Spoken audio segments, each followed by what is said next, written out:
I was scrolling through the vast pages on the internet, searching for the most compelling and interesting stories for my amazing viewers. And it wasn't going well until I found this page that had loads of different true crime / scary stories. And I began to read some of them, and most of them weren't compelling enough for me to actually make a video on. Until I found today's second story. And by the time I read through the full story, I was just in shock. And throughout the story, I was just telling myself, what are the chances of this happening? So again, if you want to know what that story was, it's the second story for today's video. But before we begin in today's video, if you're a fan of true crime stories / scary stories, then I'd highly suggest you subscribe to my YouTube channel, because that's all I do. And I upload once a week. But with all that being said, let's begin.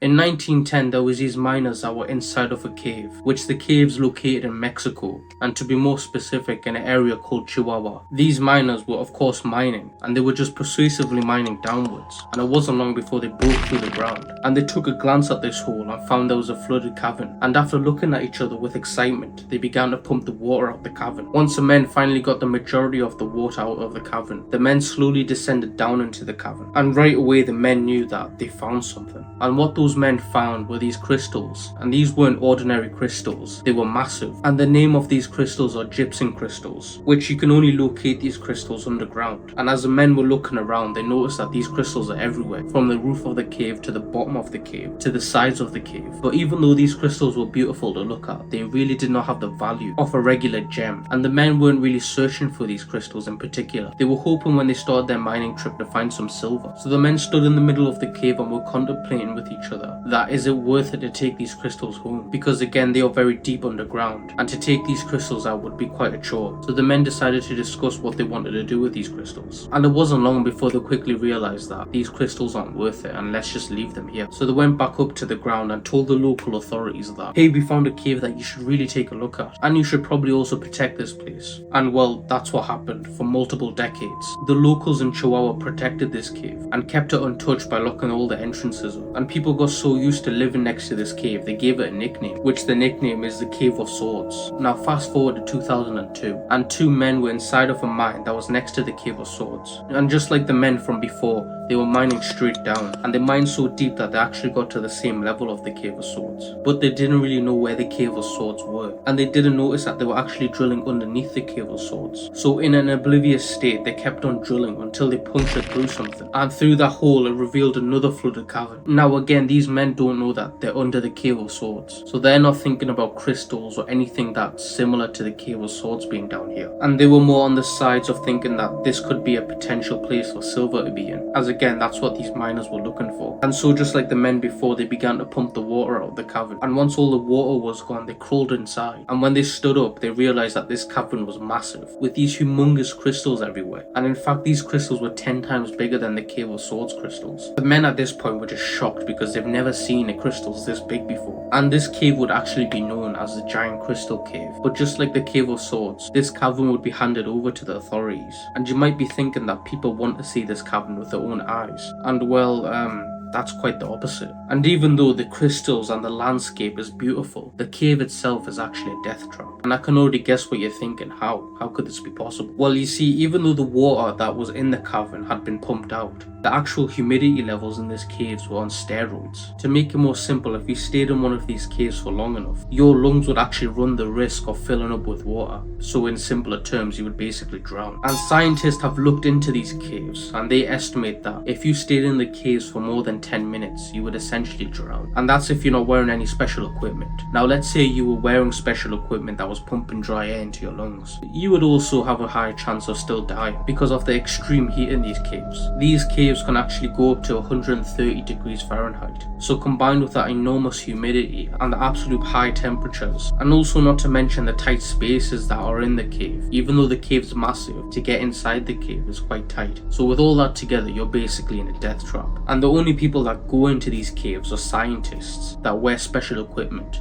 And even then, with all their special equipment, they don't stay in there for more than a couple of minutes. But this story doesn't end here. In 2001, so the whole year after the big cave was discovered, one of the workers who originally helped drain the water out of the big cave decided for some reason that, hey, I want a crystal for myself. And so since he had a decent amount of knowledge of how to get into the cave and how to get out, he made his way down the cave by himself. And you would think he would bring some special equipment to deal with the humidity or the heat, and unfortunately you guessed wrong, because the only thing he brought with him was a saw to actually cut off the crystal with, because in his mind he thought this would be a quick operation. He would just go in, cut the crystal off and come back out, so it shouldn't take long and he doesn't need to waste all this time putting equipment on. So the man gets inside and quickly finds out that there's a crystal that he wants, so he gets his saw and begins to saw the crystal off. But instead of sawing off a small piece that he could take up, he accidentally saws off a massive piece that actually falls on top of him. And this massive piece didn't kill him, it just pinned him to the floor. And in a cruel way, this was probably the worst outcome, because quickly the reality sets in that he's trapped under here. And again, he didn't tell anybody because he thought it would be a quick in and out mission. And also this place was protected and what he was doing was illegal. And so nobody's going to check up on him, because no one comes down here unless they're scientists. But other than that, no one else comes down here because they don't actually expect anyone to go down there.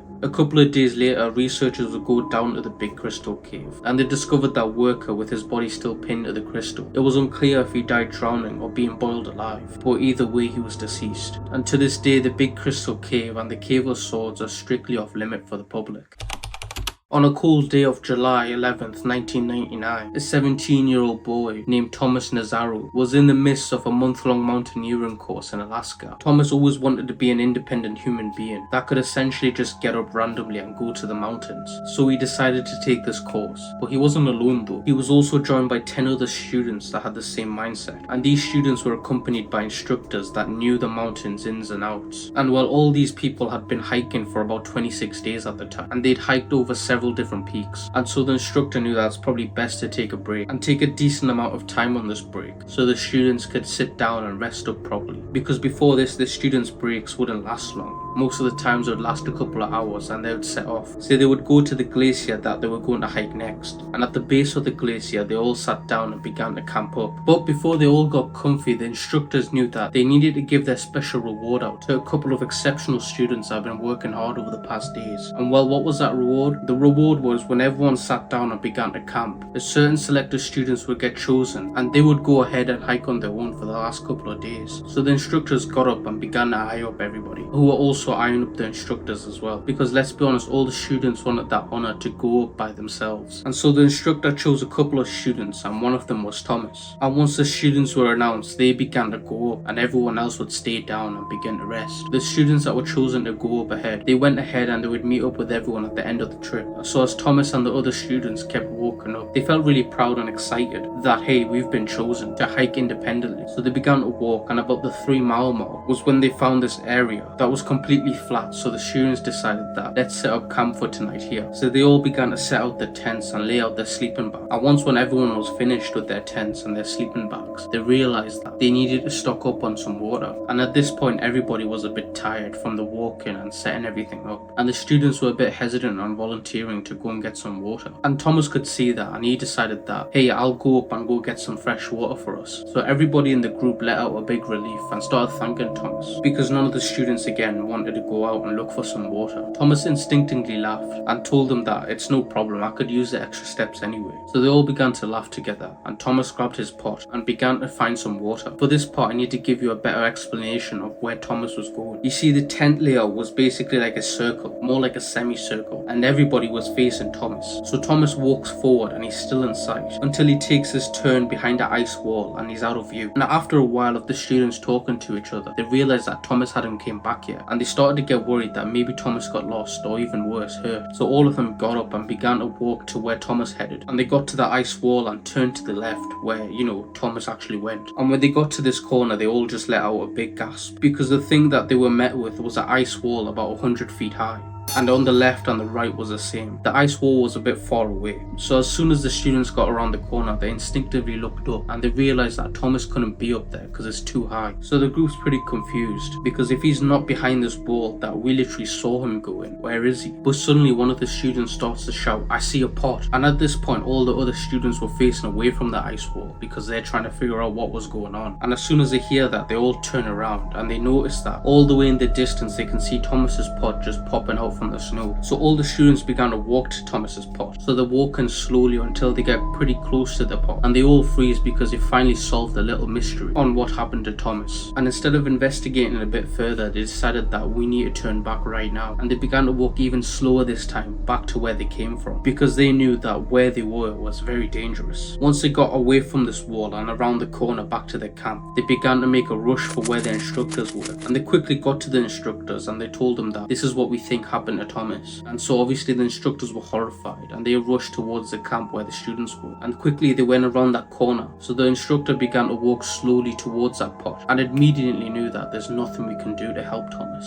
So the police were called and a full-scale rescue operation was in place. And well, this is what the police think happened to Thomas. When Thomas left the campsite and went left on this ice wall, he noticed that at the end of this massive ice corridor kind of place, there's a glacier stream. So he goes to the end and begins to fill up his pot with water. But the stream itself wasn't too powerful and it was taking ages to fill up. And so he's watching the water slowly fill up until he hears a gushing sound of water next to his side. So he walks over to the left of this ice corridor and he leans forward to fill up his pot, and unfortunately he slips into the vast wall, because at the end of this massive ice corridor it drops off to a cliff, and the edge of this cliff is very slippery due to the water constantly falling, and some of the water would turn into ice and create a slippery surface, and these holes that Thomas fell into are very deep. So when the police showed up, they began to shout down for Thomas, and well, they didn't get a response. So in an effort to try to see if Thomas was still alive down there, they got one of their skinnier officers to wear a dry suit and a harness, and then he was lowered down into this hole. And the hole started as a very wide hole, but quickly began to narrow down until the walls became into a point. So the officer that went down in a harness couldn't find Thomas, so they brought him back up. And so the police decided that let's put a camera down instead, and so that's what they did. And for the 100 feet that the camera would go down, there was still no sign of Thomas. And so at this point the police knew that there's no chance of us getting Thomas back, even if he was alive. But the scary thought is that let's say he was alive, he would be wedged into this hole that was 100 feet plus down, and quickly he would get this realization that he's not coming back up. And well, unfortunately his body was never recovered. There was this animal research lab that was located in Minnesota, and well, this place was known to be a very good place for people to donate their money to, as they were very clear on what they would spend your money with. But something happened that would change people's opinions on this. From 1995 to 2000, a woman named Terry Grove was the manager of this lab, and well, for the majority of the time she would be one of the best managers that people would work for. She was kind, empathetic, and she had an infectious smile that would light anybody's day. But on this particular day, she had noticed that there had been some problems with this particularly large equipment, and this one problem, her and her colleagues would constantly tell the lab that, hey, you need to fix this, because they believed that this was a dire thing that needed to be replaced. But every time her or her co-workers would voice their opinions, the lab that they worked in would either say, yeah, we'll change it later, or they wouldn't get a proper response. And well, that's because the lab thought that they didn't really need to fix it, as it was still salvageable, and it was more cost effective to repair it instead of replacing it. So again, on this day when Terry and her co-worker said that, hey, we need this changing, the lab would again send someone out and they would just fix it. And this was one of them things that no matter how many times you fix it over and over again, the same exact problem would happen.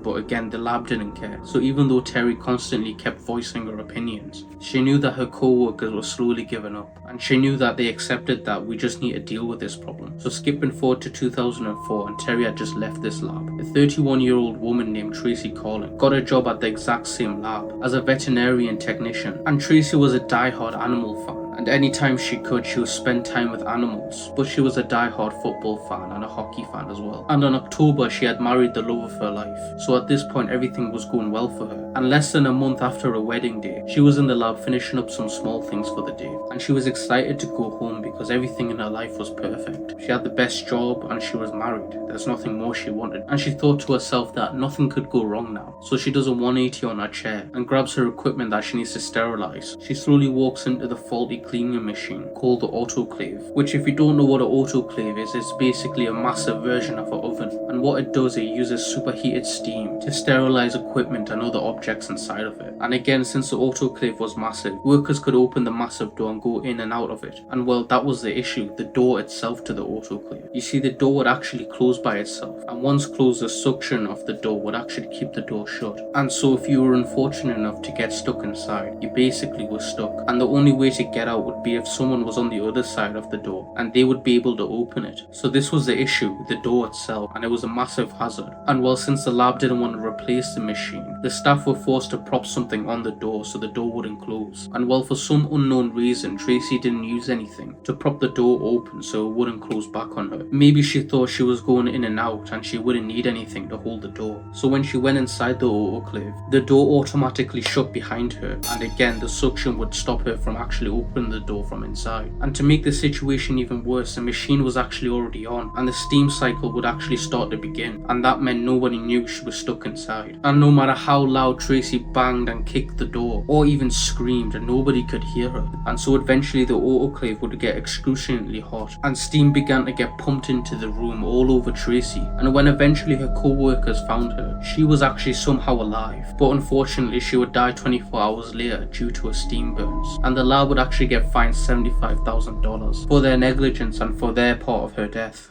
So that'll be it for today's video. Comment below which story intrigued you the most, and also make sure you hit that subscribe button, as I believe we're on 88 or 89 subscribers and we're very close to my 100 subscriber goal mark. So again, thank you to all those people that are subscribed to me. I really do appreciate your guys' comments and also your guys' constructive feedback. That helps me a lot, because without you guys I wouldn't know what people like, what people don't like about my videos. And with you guys helping me out, hopefully I can make this into a full-time thing. So I hope to the people that are watching and not subscribed, you would subscribe to me and join me on my journey. But with all that being said, thank you for watching, and yeah, goodbye.